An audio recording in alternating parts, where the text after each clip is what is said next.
Kejaksaan Negeri Muara ini menetapkan satu tersangka kasus dugaan korupsi PMI berinisial WDA Bendahara UDD PMI. Setelah ditetapkan tersangka, Kejari melakukan penahanan di rutan kelas 2B Muara ini.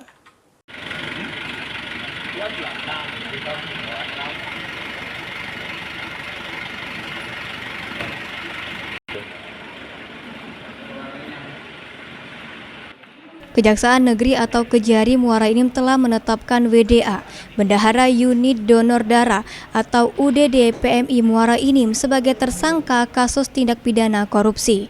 Tersangka dinyatakan terbukti melakukan tindak pidana korupsi, pengelolaan biaya pengganti pengelolaan darah atau BPPD tahun 2022-2024. Berdasarkan rekening koran UDD PMI Muara Inim, ditemukan laporan keuangan tahun 2024 2,48 miliar rupiah.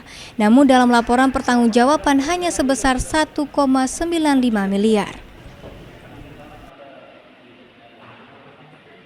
Kepala Kejaksaan Negeri Muara Inim, Zulfahmi menerangkan, modus tersangka WDA dengan membuat 5 kwitansi palsu, pencairan pembelian kantong darah dengan menambahkan angka 1 di depan nominal di 2 invoice, sehingga menjadi penambahan 100 juta untuk setiap invoice-nya, dan melakukan markup pembelian snack dan belangko UDD. Lebih kurang kerugian negara sebesar 477.809.672 rupiah. 1. Membuat sendiri 5 kwitansi palsu dalam pencairan yaitu pembelian kantong darah. 2.